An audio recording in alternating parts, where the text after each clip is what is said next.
When I saw the ring on her finger, my heart stopped.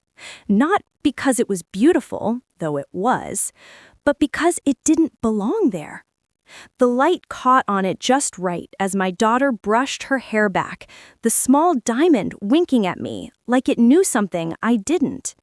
And in that instant, I felt the room tilt, the floor beneath me suddenly unsteady.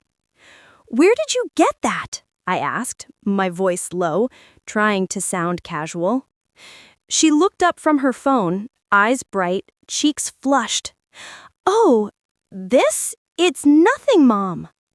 But it wasn't nothing. Nothing doesn't make your hands shake. Nothing doesn't make you hide your left hand when you're speaking to your mother. I smiled, that tight, polite kind of smile mothers use when they already know they're being lied to. That was the day I realized something had shifted between us. Something I couldn't yet name, but I could feel it humming underneath every word we spoke. Before all that, before the ring and the silence and the lies, we were good. Not perfect, but close enough. My daughter, Leila, was my pride. At 23, she just finished her degree in early education, full of plans to teach, travel, maybe volunteer abroad. I used to watch her pack those plans into neat lists, pages full of color-coded notes, and think how different she was from me, organized, deliberate, a dreamer who still believed in structure. We lived in a modest house in the suburbs, just the two of us, since her father passed 5 years ago. Every morning, the kettle whistled, the same mug with the chipped rim sat waiting by the sink, and Leila would stumble in with messy hair, wearing my old cardigan, asking, "Coffee or tea today, Mama?" Even though she knew it was always coffee.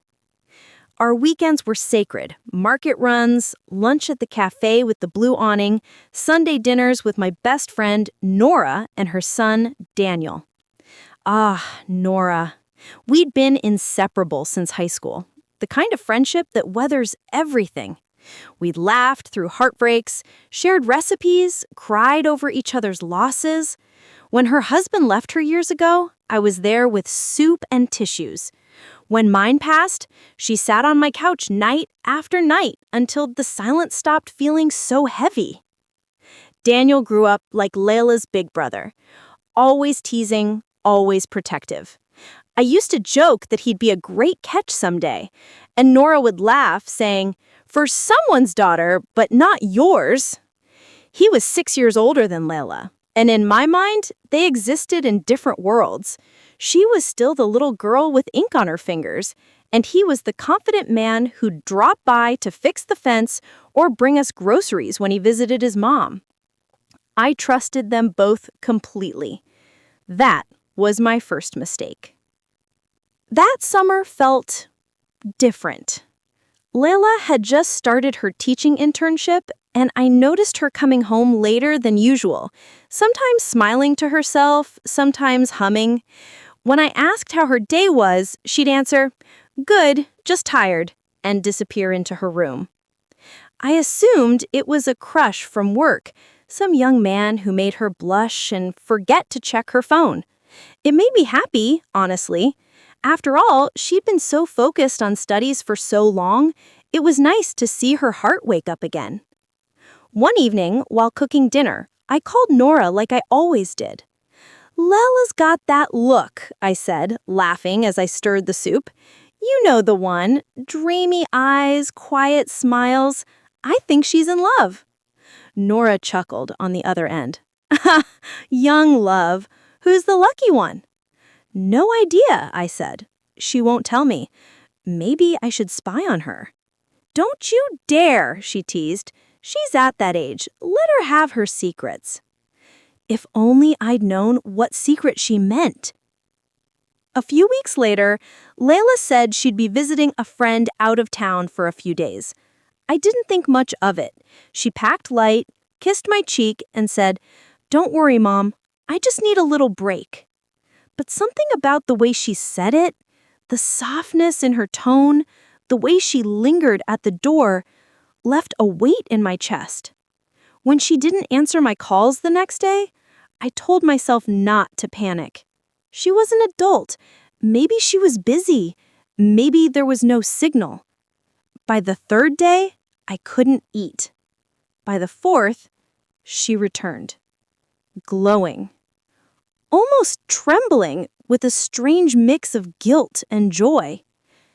That's when I saw it. The ring. And my world began to unravel. At first, I tried to be gentle. "Leila," I said, keeping my voice steady, "tell me the truth. Are you married?" She froze. Then sighed. "Please, Mom, don't make it a big deal." "Not a big deal?" I almost laughed. "You left without telling me where you were going, and you come back with a wedding ring." "I didn't want to upset you," she whispered. "I knew you wouldn't understand." I sat down, feeling the blood drain from my face. "Who is he?"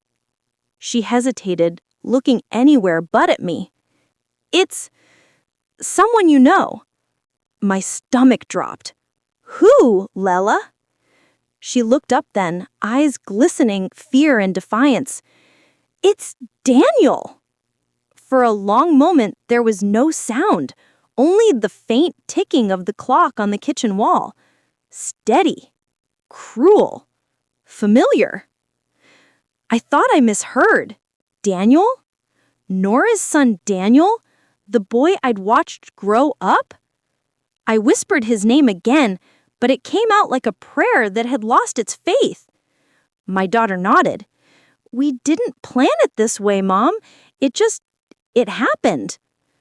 I stared at her, trying to reconcile the image in my mind, the little girl who once held Daniel's hand to cross the street, now calling him her husband.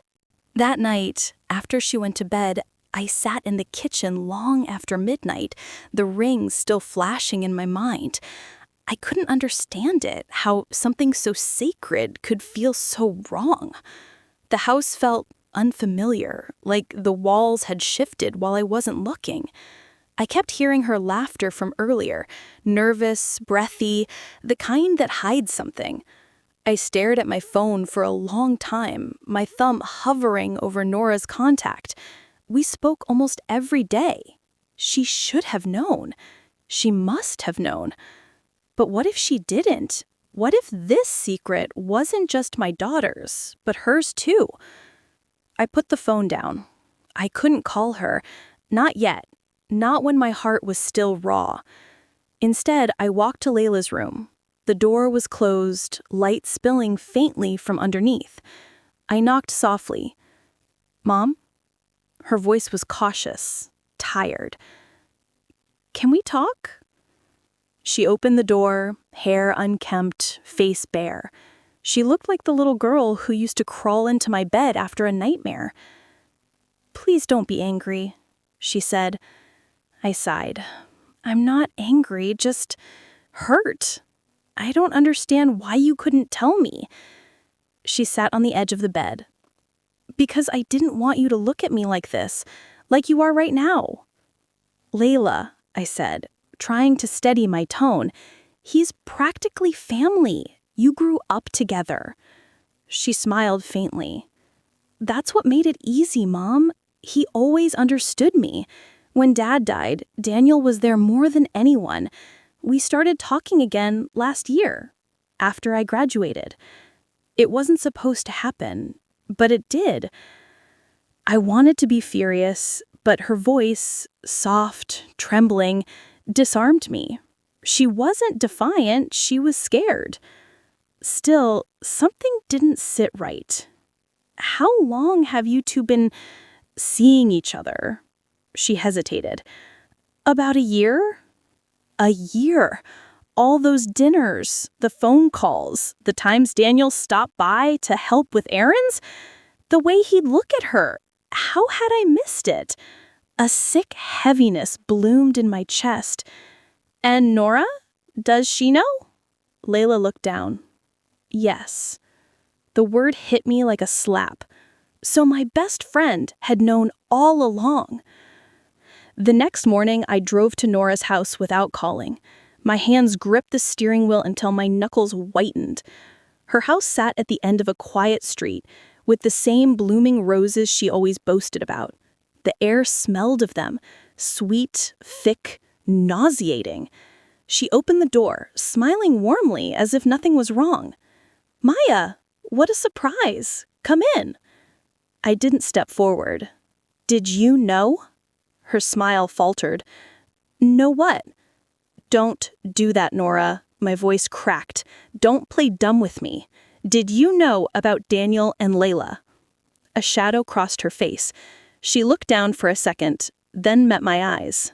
Yes, I knew. My breath hitched. "For how long?" "Almost a year," she said softly. "Daniel told me he wanted to propose. I told him to wait until he was sure. But when he said Leila felt the same, what was I supposed to do?" "You were supposed to tell me, Nora. I'm her mother. You're my friend. How could you keep something like this from me?" Her eyes glistened. "Because I was afraid you'd react exactly like this." "This?" I laughed bitterly. "You mean betrayed?" She reached for my arm, but I pulled back. "Maya, listen. They love each other. They didn't mean to hurt you." I shook my head. "You had 100 chances to tell me. Every dinner, every phone call, you smiled at me while hiding this." Nora's voice trembled. "I thought you'd see how happy they are, and maybe that would make it easier." "Easier?" My voice rose before I could stop it. "You let me find out from a ring on her finger. Do you have any idea how humiliating that was?" For a moment, neither of us spoke. The silence between us, once warm and familiar, felt sharp enough to draw blood. Finally, I said quietly, "You were like my sister, Nora. I trusted you with my life.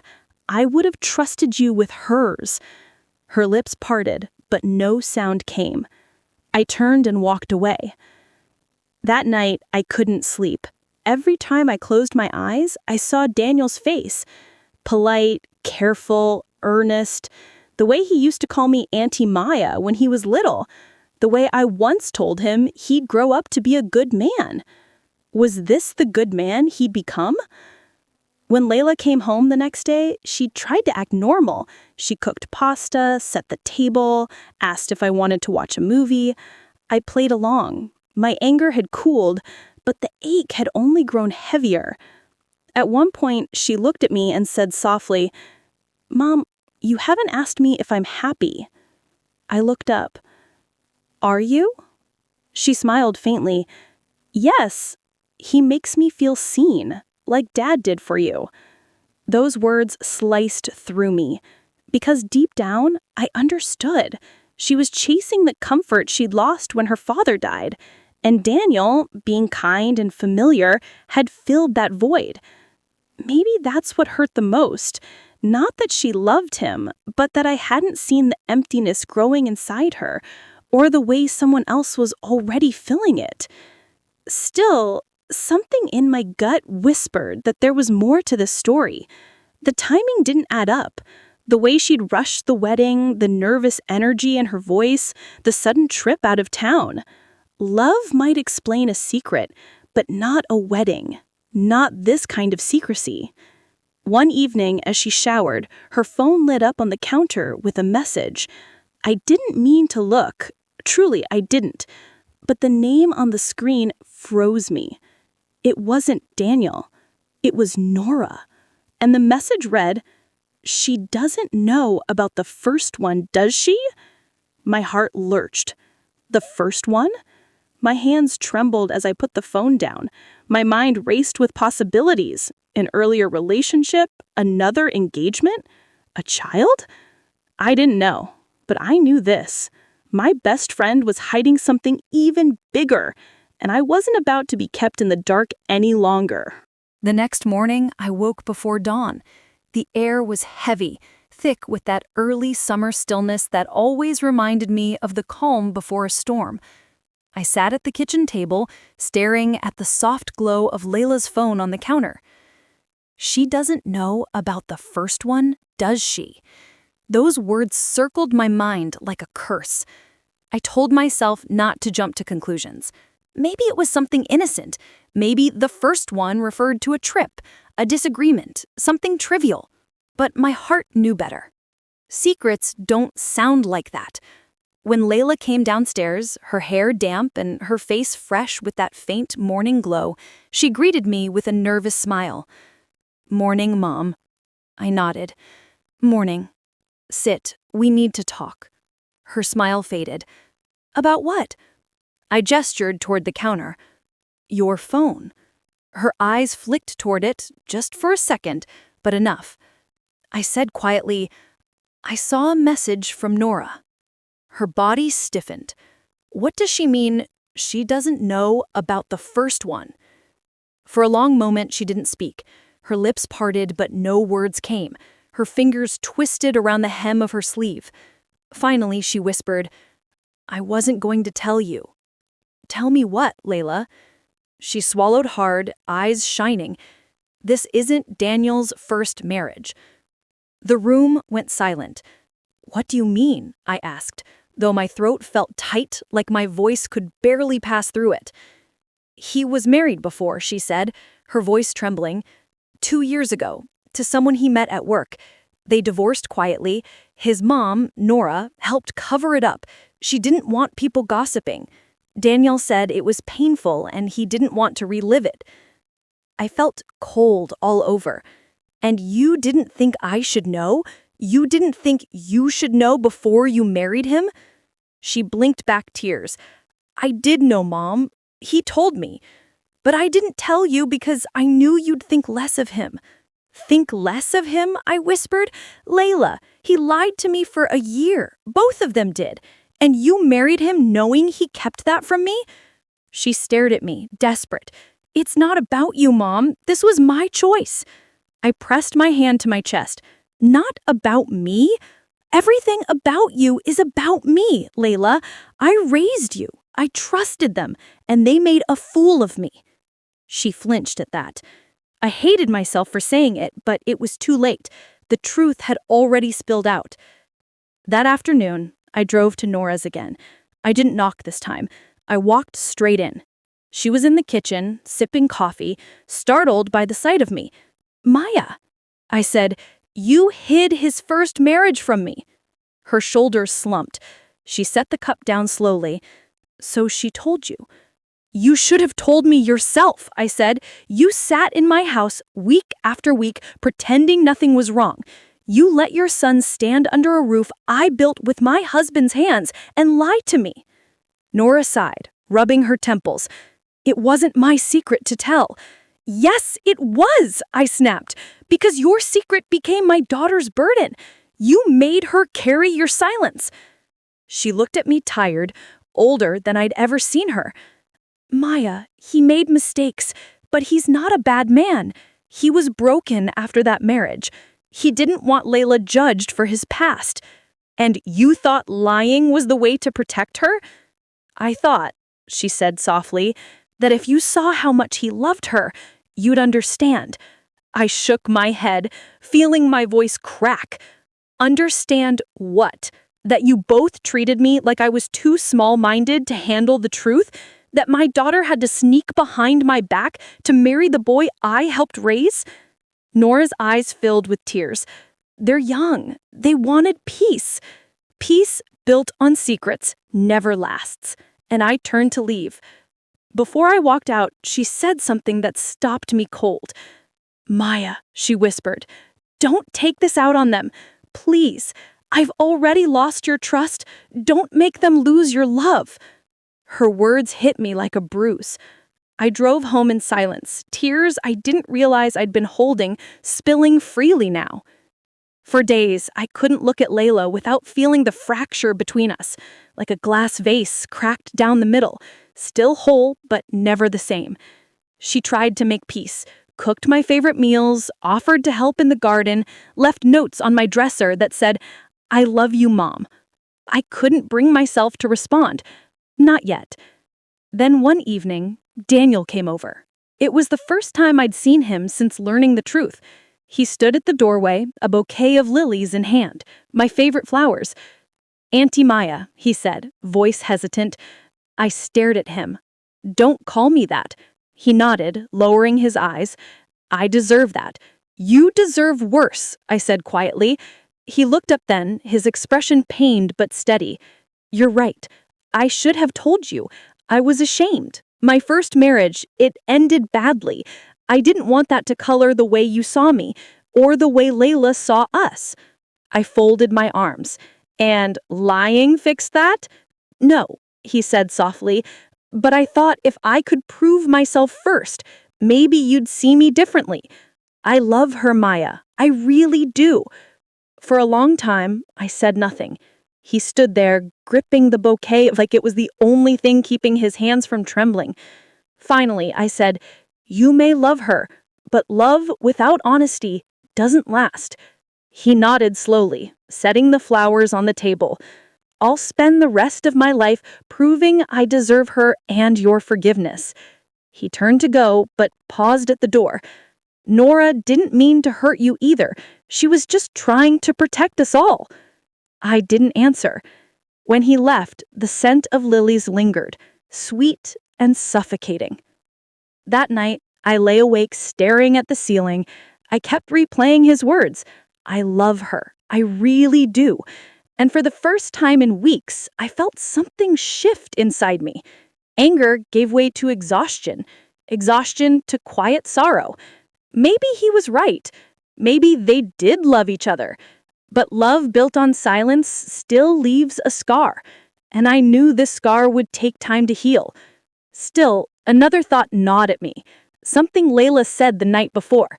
We didn't plan it this way. There was still something unsaid in her eyes, something trembling just beneath the surface, a truth she hadn't spoken yet.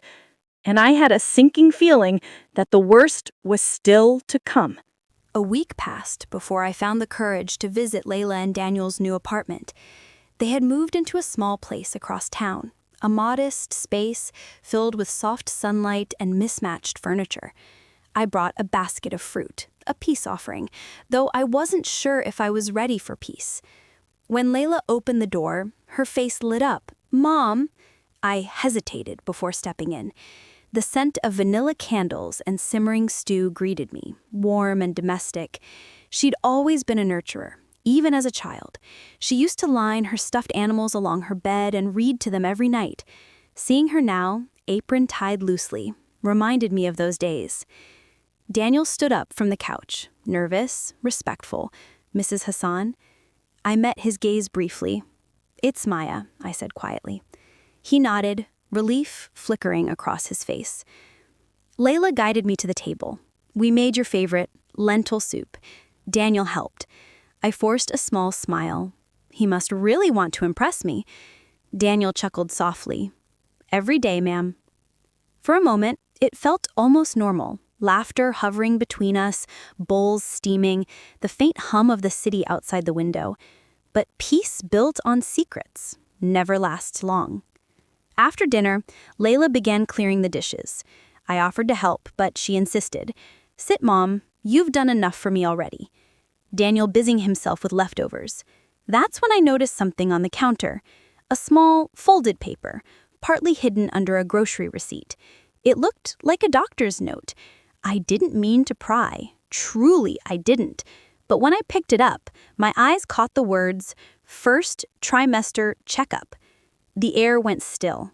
I froze, the paper trembling slightly in my hand. Leila turned around, her face fading when she saw what I was holding. "Mom." My voice came out softer than I expected. "You're pregnant." Her eyes glistened instantly. "I was going to tell you soon." I sat down, my knees suddenly weak. "So that's why you rushed, why you married in secret." Tears slid down her cheeks. "Yes." Daniel stepped closer, his voice steady but thick. "We didn't plan for it. When she found out, we panicked. We didn't want to shame you or my mom. We wanted to make it right before anyone found out." I covered my mouth, the room spinning. "I should have come to you," I whispered. "I would have helped you. I would have held you through it." Leila knelt beside me, clutching my hands. "I was scared, Mom. You always taught me to be careful, to wait until marriage, to be wise. I didn't want to disappoint you." I could barely speak. "Disappoint me? Leila, I would have loved you through anything, but you didn't give me the chance." Her tears fell faster. "I know. I'm sorry." Daniel stood behind her, silent, guilt etched into his face. The silence between us was thick with regret, a silence that only truth could fill. Later that night, I sat in my car outside their building, staring at the city lights. It was one of those moments where time seemed to stop, where all the noise in the world quiets, and all that's left is the sound of your own heartbeat. I thought of all the times I'd lectured Leila about honesty, about how truth, no matter how hard, is the only way to protect what matters. And yet, looking at her now, I realized maybe it wasn't me she didn't trust. Maybe it was herself.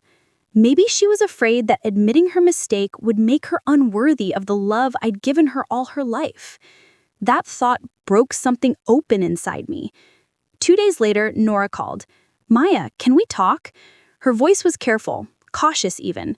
I agreed, though part of me still burned with resentment. We met at a quiet cafe near the river, one we used to visit after Sunday markets. She ordered chamomile tea for both of us, our old ritual. "She heard you know about the baby," she began softly. I nodded. "I do." She looked down at her hands. "I should have told you. I told Daniel not to keep it from you, but he insisted he'd fix things first." I sighed. "You raised him to believe silence fixes things." Nora winced. "Maybe I did. His father was the same. Every time something hard came up, he'd hide it until it exploded." She paused, her voice trembling slightly. "I thought I could teach Daniel to be better, but I guess I taught him fear instead." There was honesty in her eyes. Tired, painful honesty. For the first time since this all began, I saw not the woman who'd deceived me, but the mother who'd simply made mistakes, the kind I understood too well. I reached across the table and touched her hand. "We can't change what they did, but maybe we can help them build something honest from here." Nora nodded, tears gathering. "I'd like that." That weekend, both families gathered. A quiet, tentative dinner at my house. The tension was thick at first, conversation polite but strained. Then, as the night wore on, laughter began to slip through the cracks, cautious but real. When dessert came, Daniel stood up suddenly, clearing his throat. "I know I've hurt you both," he said, looking at me and his mother. "I know our choices made a mess of something that should have been beautiful, but I want to spend the rest of my life earning back your trust, especially yours, Maya." Leila squeezed his hand, nodding. "We want to do this right, with both our families." I studied their faces, so young, so hopeful, so terrified of losing what they had fought for. Finally, I said, "Then start by being honest. No more secrets, no more hiding. Family can survive many things, except silence." They both nodded, tears in their eyes, and for the first time in months, I felt something like peace settle inside me. But healing isn't linear.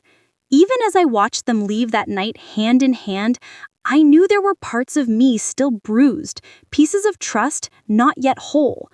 I stood at the window long after they'd gone, watching the taillights fade into the distance, whispering to the quiet room, maybe this is what love looks like. Not perfection, but trying again, even when it hurts.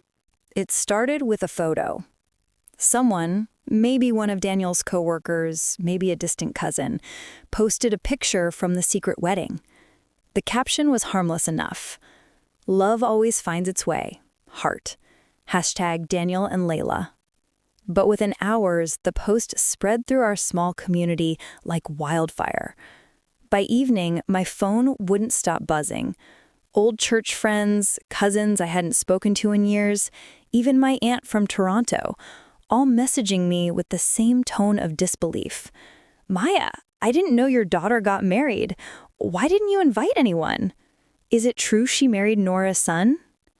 The words felt heavy, laced with curiosity and judgment all at once. I didn't answer most of them. I couldn't. Every time I tried, my throat closed up. By nightfall, it wasn't just messages, it was whispers. At the grocery store the next morning, 2 women I knew from the neighborhood stood by the fruit aisle, pretending to check apples while they murmured about how sudden it was and what must have happened for them to hide it. When I walked past, their conversation stopped mid-sentence. One of them smiled too widely. "Congratulations, Maya. I saw the pictures online. Lovely couple." Her tone was sugary, but her eyes were sharp. I forced a polite smile. "Thank you." And then I walked out, leaving the basket half full, my heart heavier than it had been in months. That Sunday at church, the whispers followed me like a shadow. I'd always been one of the active members, the woman people trusted to organize charity drives, host Sunday lunches, mentor the young mothers. But that day, every step I took seemed to draw eyes. During fellowship, a well-meaning elder approached me. "Maya, I didn't realize your daughter had been seeing Daniel. Such a surprise! But of course, young love can't always wait, right?" Her words were kind, but I could feel the weight beneath them, the unspoken judgment. I smiled softly. "Love doesn't always follow a plan," I said. "But they're happy, and that's what matters." It wasn't the whole truth, but it was enough. When I got home, I found Leila sitting on the front porch, her hands twisting nervously in her lap. She said, "I saw the post. It's everywhere. People are calling me, asking why we didn't have a proper wedding, why we didn't tell anyone." I sat beside her, watching the wind move through the trees. "This is what secrets do," I said quietly. "They don't stay buried. They come out when you least expect them, and then make noise when they do." She looked down, tears pooling in her eyes.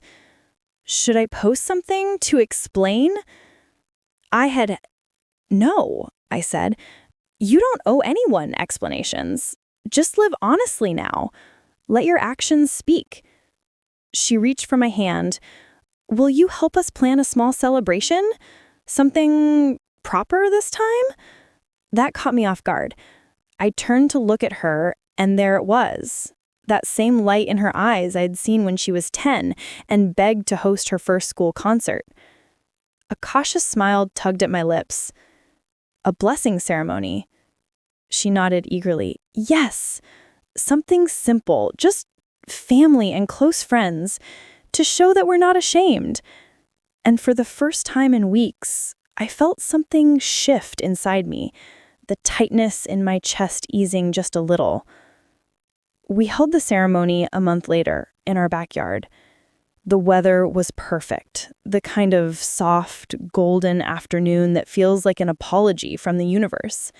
We decorated the old oak tree with strings of fairy lights and white ribbons. My sister cooked enough food for 30, and Nora brought her famous date pudding, the one Leila loved since childhood. It wasn't grand, it wasn't loud, but it was real. As Leila and Daniel stood before us exchanging their vows again, this time surrounded by love instead of secrecy, I felt tears gather at the corners of my eyes. When the pastor blessed them, the light hit Leila's face just so, illuminating the tiny swell of her belly beneath her soft dress. And in that moment, I realized something I hadn't before. The pain, the gossip, the betrayal, it had all led here, to truth, to a new beginning built not on perfection, but on acceptance. After the ceremony, as guests mingled and laughter filled the yard, Nora approached me. She looked tired but peaceful. "You handled today beautifully, Maya." I smiled faintly. I wasn't sure I could. She exhaled slowly. "Neither was I, but maybe this was how it was meant to be. Messy, imperfect, but honest." We stood together in silence, watching our children laugh beneath the oak tree. Then she said, "You know, people will keep talking. That's what people do." I nodded. "Let them. At least now we have nothing left to hide." Nora smiled, her eyes glistening. "You're stronger than I'd be." I laughed softly. "You'd be surprised what strength looks like when it's all you have left." Later that night, after everyone had gone, I sat alone under the fading fairy lights. The air smelled of jasmine and charcoal from the barbecue. The house was quiet, the kind of quiet that comes only after laughter has finally run its course. I thought about the months of silence, the hurt, the sleepless nights, and I realized something. Sometimes betrayal doesn't end a family, it reveals it. Because when the dust settles, what remains isn't who lied or who gossiped, but who stayed, who chose to rebuild even when it would have been easier to walk away. In the weeks after the ceremony, life began to find its rhythm again, a softer rhythm this time. Leila and Daniel visited every Sunday, bringing groceries, laughter, and sometimes arguments about baby names that stretched late into the evening. Nora would drop by too, sometimes with a casserole, sometimes with just her gentle presence and a look that said, "We've come a long way, haven't we?" And slowly, the air between us began to clear. There were still moments, small, sharp ones, when my heart clenched without warning, like when Leila absent-mindedly rubbed her belly and said, "Mom, I hope I can be half the mother you are," and guilt rippled through me, remembering how anger had once drowned out that love. But those moments no longer define me. They passed like clouds over sunlight, no longer storms, just reminders. One afternoon, as I folded laundry, Leila came into my room holding a photo album. "Do you remember this?" she asked, setting it on my lap. It was the album we'd started when she was 12. All her school plays, summer trips, birthdays. The last picture was her graduation day. Her smile wide, my arm wrapped around her, pride radiating from us both. "I used to look at these when you were angry," she said quietly. "Back when I first found out I was pregnant. I thought, if I could just remember how much you loved me, maybe it wouldn't hurt so bad that I disappointed you." Her voice broke on that last sentence. I set the album aside and reached for her hand. "Leila, love doesn't vanish because of mistakes.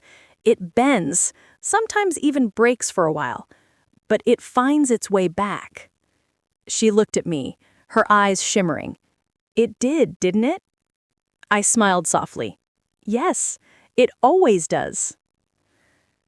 Later that evening, I found myself sitting by the window, watching the sunset fade into a wash of violet and gold. The house was quiet again, peaceful in a way it hadn't been for months. I thought about the journey that had brought us here. The shock of betrayal, the sting of gossip, the awkward silences between old friends. But I also thought about how much we'd learned. Nora and I had learned that friendship doesn't survive on perfection, it survives on forgiveness. Leila had learned that love built on secrets eventually crumbles. And I had learned something too, that motherhood is not about control, but about faith. Faith that your children will stumble, yes, but also rise again. When Leila went into labor 6 months later, I was there. The hospital room smelled faintly of antiseptic and new beginnings. I held her hand through the pain, whispering words my mother once said to me. "Breathe, my love. You're stronger than you think." And when that tiny cry filled the room, when I saw the fragile life she had brought into the world, every ounce of anger, every shadow of disappointment melted into something pure. I remember holding my granddaughter for the first time. Her eyes were closed, her tiny fingers curling around my thumb. She smelled of milk and innocence, untouched by the storms that had shaped her family. Leila looked at me from the bed, exhausted but radiant. "Mom," she whispered, "we named her Grace." The name hit me like sunlight. "Grace?" I asked softly. She nodded. "Because That's what you gave me, even when I didn't deserve it." Tears slipped down my cheeks before I could stop them. I kissed the baby's forehead, my voice breaking. "Oh, my sweet girl, may you never be afraid of truth, and may you always find your way back home." As the months passed, Nora and I grew close again, perhaps even closer than before. We'd sit on my porch in the evenings, watching Grace crawl across the rug, and laugh about how motherhood never really ends. "I used to think raising a child was about keeping them from making mistakes," Nora said one evening, her eyes on the baby. "But now I think it's about loving them through the mistakes." I nodded. "And teaching them that truth, no matter how painful, is the only way to keep love clean." She smiled faintly. "Well, our kids sure gave us one unforgettable lesson." We both laughed, the kind of laugh that comes from scars, not wounds. One Sunday, as the sun dipped low and the world turned honey gold, I gathered my daughter, my son-in-law, Nora, and little Grace for dinner. The table was loud with joy, the kind that comes from people who've been broken and healed in the same story. After dessert, I raised my glass to family. Not the perfect kind, but the real kind. The kind that stumbles, forgives, and keeps showing up. Leila smiled. "And to second chances," she added. We clinked glasses, laughter echoing into the night. And for the first time in a long time, I felt complete. Later that night, after everyone left, I sat in the same spot on the porch where months ago I had cried over betrayal. Now, the same wind brushed my face, gentle, forgiving. The same stars looked down, but they seemed softer now, less cold. I thought of all the versions of myself I'd been through this journey. The angry mother, the hurt friend, the forgiving woman, and realized each one had a purpose. Without the pain, I wouldn't have known how deep love could go. Without the secrets, I wouldn't have learned the value of truth. Without the breaking, I wouldn't have known the beauty of rebuilding. When I finally went inside, I glanced at the photo on my mantle. Leila and Daniel holding baby Grace between them, Nora and I standing behind them. 4 faces, 1 story. Messy, flawed, but full of love.